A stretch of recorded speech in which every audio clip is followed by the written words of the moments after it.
नया सवेरा और नई उम्मीद के साथ a very good morning all of you. I hope आप सभी अच्छे होंगे, मस्त होंगे और अपनी प्रिपरेशन अच्छे से कर रहे होंगे। और ये जो है ये मॉर्निंग में 4:30 बजे का व्यू है, तो आप भी अपने दिन की शुरुआत नई एनर्जी के साथ, पॉजिटिवता के साथ और अपने टारगेट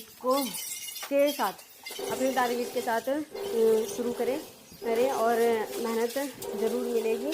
और आज जिस टॉपिक पर मैं बात करने वाली हूँ वो है कि जो गलतियाँ मैंने की हैं अपने एग्ज़ाम के दौरान, वे गलतियाँ आप ना करें।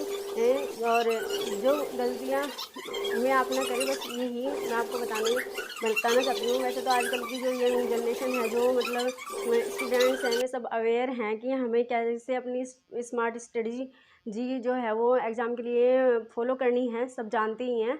तो मैं आपको बताना चाहती हूँ कि मैंने जो गलतियाँ की हैं वो है कि मैं मतलब नोट्स मेकिंग बहुत करती थी, क्योंकि जो लिख कर याद करती थी, बिना लिखे याद नहीं होता था, लेकिन नोट्स बहुत बनाती थी। अब अपने मैं रजिस्टर देखती हूँ तो लगता है मैंने मेहनत बहुत किया, लेकिन मेहनत वो नहीं की स्मार्ट मेहनत। मतलब जैसे नोट्स मेकिंग बहुत की है, बट उनको मल्टीपल रिवीजन नहीं किया। तो सबसे पहली बात तो यह है कि आप जब भी किसी भी एग्ज़ाम की तैयारी करें, आप उसको, जो भी आप तैयारी कर रहे हैं उसको उसी टाइम, जैसा आपने दिन में तैयारी किया है, कोई भी नोट्स बनाया है, उसको सोने से पहले 10 मिनट उसके रिवीजन के लिए ज़रूर दें। इससे आपको सक्सेस ज़रूर मिलेगी। और ये क्या है कि हमें कुछ चीज़ें रिकॉल करने के लिए बहुत ज़रूरी है, याद रखने के लिए, लॉन्ग टाइम के लिए याद रखने के लिए बहुत ज़रूरी है। अगर हमने जिस टाइम हमने नोट किया है वो उसी दिन क्या है एक बार रिवाइज हो जाना चाहिए।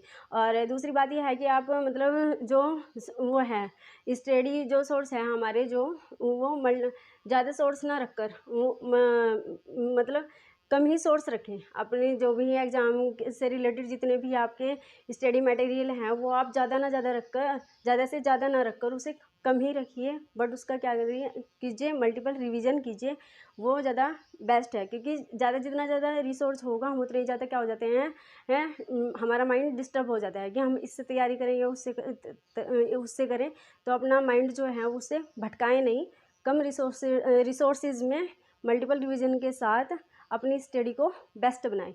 और तीसरा क्या है कि टाइम मैनेजमेंट ज़रूर करें, क्योंकि जो मैं मतलब पहले जब मैं तैयारी करती थी तो मैं टाइम मैनेजमेंट बिल्कुल नहीं करती थी। क्या होता था कि जैसे मतलब, क्योंकि बीटीसी के बाद ही 17 में मेरी बीटीसी कंप्लीट हुई थी और 17 में मेरी क्या हुई थी, शादी हो गई थी। तो शादी के बाद जब हम भाई अपने घर से दूसरे घर जाते हैं तो बहुत कुछ चेंज हो जाता है।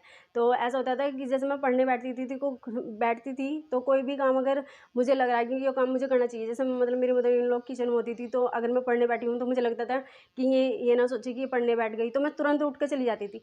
कोई भी टॉपिक तैयार कर रही हूँ वो मेरा अधूरा ही रह जाता था, क्योंकि जब मैं दोबारा से पढ़ने बैठती थी तो फिर वही जो भी सामने देखा वो पढ़ लिया, फिर उसको रिवीजन नहीं किया। और जैसे मैथ्स का कोई टॉपिक लिया तो उसे कंप्लीट नहीं किया, तो ऐसा कुछ होता था। तो क्या है कि मतलब जो मेरी तैयारी है, मतलब आप अधूरी ही मानिए कि मैं अधूरी ही तैयारी होती थी। और बस वही है कि बिना रिवीजन के तो कुछ भी नहीं हो पाता। और मल्टीपल रिवीजन ही क्या है हमारे जो बेस्ट वो है हमारी स्टडी, उसका आधार है। मतलब रिवीजन है, हमारे मॉक टेस्ट हैं, जितने भी ज़्यादा हम क्वेश्चन सॉल्व करेंगे उतनी ज़्यादा हमारी क्या होगी, प्रिपरेशन एग्ज़ाम की अच्छी होगी। हम जिस एग्ज़ाम की प्रिपरेशन कर रहे हैं, तो ये सब आप ना करें। और अब मैं भी इस चीज़ को समझी हूँ। आई होप मेरा आपको वीडियो अच्छा लगा होगा, तो प्लीज़ लाइक शेयर सब्सक्राइब